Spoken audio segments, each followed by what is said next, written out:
Welcome. We hope everybody had a meaningful holidays. And we're back to the MESILAT YESHARIM. Here we're talking about something very magnificent ideas that help us realize how fleeting life is and that we always need to be super humble. Now he brings another beautiful idea here. Hashani hu inyan chiluf toldot hazman verov temrutehem. He says life is so unpredictable and constantly changing, right? Like look at Trump. One day, 2 years ago, he was all these lawsuits. You thought he wouldn't be in prison. Now he's up, Think about it. He never gave up. It's like a roller coaster life. And he says that Ki ha'ashir kal liot ani. We saw this. Many cycles. My family's in real estate. You see it all the time. Sometimes, in our own community, we had somebody worth $3 billion. His brother told me. He said each one of his brothers were, and this is when money was worth something, in 2008-9, the last crash. Each one of the brothers, two of them told me straight on, they lost $500 million. So, sometimes it's so sad. This really makes me cry. Some people, they make a few $1 million, they think they become God, They become snobby, they don't associate with their previous friends and family, and just they think they're God. But you have to understand, Hashem, sends us wake-up calls in our own Jewish Persian community. We've seen out of that whole fiasco, and it wasn't his own fault actually. His father told me that he swore in my shul in front of me and my dad of blessed memory that he would have, if they wouldn't have thrown him into bankruptcy, he would have paid everybody back. But the point of the matter is that you see in a stock market crash, right? 1 second a person can be on the top of the world, the other second he loses everything. And in Iran, here, this is another very important process. Hamoshel le'eved. Sometimes you see, like my father-in-law said, he said when the Iranian Revolution happened, they made the janitor the CEO of the petroleum, the refinery in Shiraz. He said, I had a master's degree from the University of Oklahoma. Okay, not okay kosher. Okay. Right? University of Oklahoma. And then, OU. University of Oklahoma is OU. Uh-huh. It's has a K there too, but it's unbelievable. How 1 second this guy's the janitor of a refinery, and then the Shah goes, and then they make the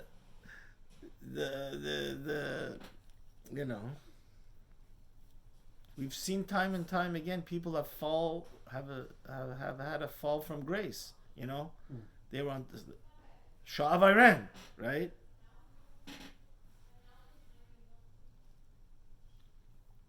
(9/11) taught that. Hashem said, only if I want something secure. Pentagon got hit. Whoever would have thought the Twin Towers... I was in the Twin Towers before they fell. Back in the 90s. Mm-hmm. I visited Manhattan one day for a whole day. It was so fun. I think you spend a good 2-3 months there, and every day go see a new thing. There's so much stuff to see. But, sometimes, unfortunately, we don't learn. We have to learn the hard way that life is so futile. Hevel havalim, So he says, sometimes the most respected person, is going to become disgraced, right?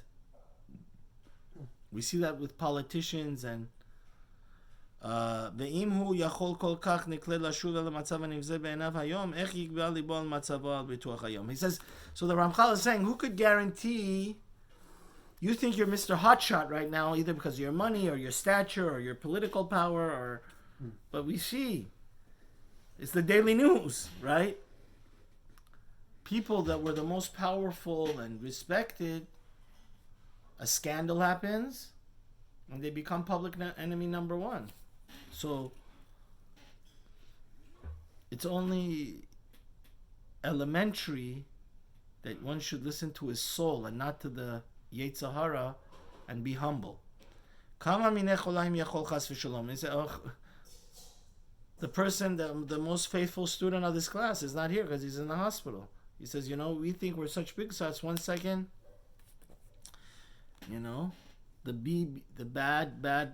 the worst monster that devours people made my dad into a skeleton. CAN, the can. We don't want to say the name of it because it's so nasty. Yener Machala, Rahman al-Litzlan. He says, Chas v'chalila lavo l'adam she'saviv leithonen mishu. So he says, sometimes, God forbid, these terrible illnesses, like Rabbi Netaneli, my chavrusa that I have the zechut, we try to learn the whole day together, first seder, second seder, in the mornings and afternoons. He told me, like, Rabbi Netaneli on any given day is davening for between 200 to 300 different people. And a lot of the people from the East Coast contact my chavrusa. He says, some guy, it's like unbelievable. One guy can't move his neck. They diagnose that he'll never be able to see. Another guy, he's going to lose his sight. This guy could never move his neck. Stuff that we always take for granted. So he says, sometimes I think the great rabbi of the German Jewish community, Rabbi Schwab said, he says, sometimes to become humble and grateful, you need to go just visit open up your insurance book, see how many different specialties there are. There's literally like 500, different specialties, and just go visit a hospital. The people, it's a scary thing. It says sometimes, the God forbid, it's so embarrassing, these sicknesses, you can't even go in public anymore. You become immobile. That's why it's such a big mitzvah to visit the sick, because then the guy not only is physically sick, but then becomes spiritually sick, depressed, because he can't interact, doesn't have a social, because he becomes, So he says, Leman yiyu lemoshim, and who could save him? A lot of times, like my dad, he went to the City of Hope for his can sickness. I call it the City of Nope. They said you only have 6 months to live. Thank God in Cedar Sinai they did a thing. He ended up living 1.5 years. They did like an 18-hour surgery. But So he says, this is like a daily occurrence. That we see the mighty fall, the healthy get sick, God forbid, So this should be sufficient enough. What we see on the daily news, how people fall from grace, that a person should take it to heart, that he should be enveloped and engulfed in humility, right? Like the Kotzker Rebbe says, there's nothing more complete than a broken heart. And the most disgusting and despicable thing that Hashem despises is the person that thinks he himself is the source of all success and gives only credit to what? Himself rather than God. And people that don't learn Musar, unfortunately, is very natural for them to become what? Gaiva. Because they also, unfortunately the non-Jewish world is just chock full of Gaiva, So next paragraph, when we look at our duty to the Almighty, we have to realize, like, how many times have we, unfortunately, not fulfilled our duty, not done our mission, just being lazy. So you should also be ashamed of that. You think The Baal Gaiva thinks he is the epitome of perfection, and he has no blemishes, he has no faults. Mm-hmm. What do you mean? The most important mission that you're sent on in this world is to be a servant of Hashem. Have you always gone the extra mile, being a tzaddik, a chassid for Hashem, or you just been the opposite? Been addicted to your laziness and daven at the kotel, not the kotel hamaravi, the kotel of your room, instead of going to Chabad Haftoshak. We don't like that. Instead of going to the real shul. So he says, you should be ashamed of yourself, and you shouldn't be haughty and raise your heart. It says this actually in Yirmiyah, in the prophet. So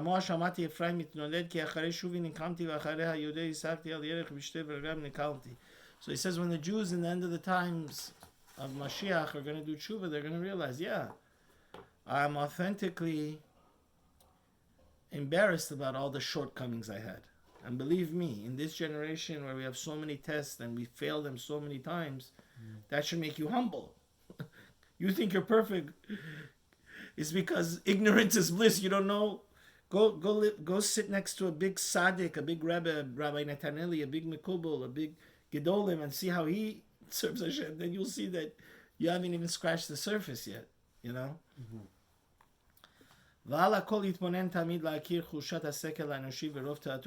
And he says, besides the fact, well, how can you be so sure that you keep on being infatuated and obsessed with your own greatness, and then you it goes to your mind, right? You just lose control, and you think that everybody else is substandard and you're above standard. But he says this is one of the biggest things of the Musar movement, Rabbi Yisrael Salanter.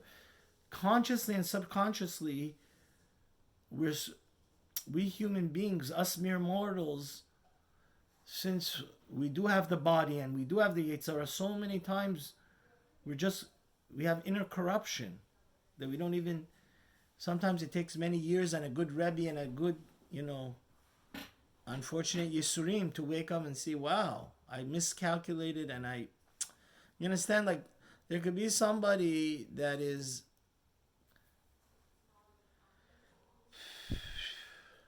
just by the fact that we live in this physical, Mashiach is not here, we're in the Galut, consciously and subconsciously it affects us to become substandard servants of Hashem. You understand? The Goyisha philosophy of life, of instant gratification, and that whole Pandora's box of anti-Torah behavior and values is going to seep in.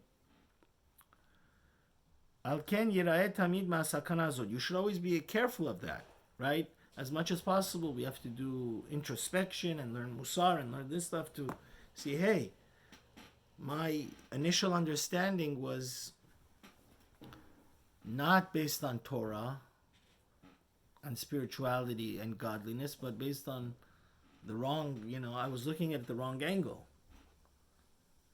Because a person always wants to rationalize everything, you understand?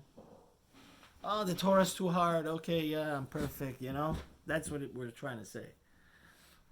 But sooner or later, you can't rationalize, because you have to be truth, Truth is the most important thing. I was actually listening to this rabbi. He was saying an amazing thing. The Yanuka, they say, is Mashiach because he's such an interesting person in Israel.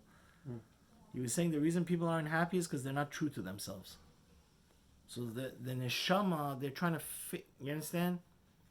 They're trying to fake everything, and then since everything is artificial, so then they become depressed and they're not happy. But he says if you're true to yourself and you look at yourself in the mirror and you know how to get better, then you'll be really happy. It's because you're trying to trick your soul into something that you really aren't and fool yourself. That's why you become sad. He was talking very deep, very, very deep. So he says, he said you should always go to the great tzaddikim and anybody and ask them for advice. This is actually a very interesting chidush he says here. How you could be unbiased. You understand? By definition, you're always going to love yourself and be infatuated with yourself and always rationalize and say your point of view, even though you're doing the terrible thing. Like, I'll give you an extreme example, like the Nazis, right? The Nazis in their own mind thought they were good people. You're murdering people? Oh, those are not humans. You understand? Right. Same, on a smaller event, it always subtle things like this constantly happen to us, that we rationalize our actions. Even though by God, when God in the heavenly temple, heavenly tribunal court judges us, we can't get away with that. It's false. You're just tricking yourself. You understand? So it's interesting to say that this phenomena makes you sad, because you're being artificial rather than you're living a fake life. Who's a truly wise person?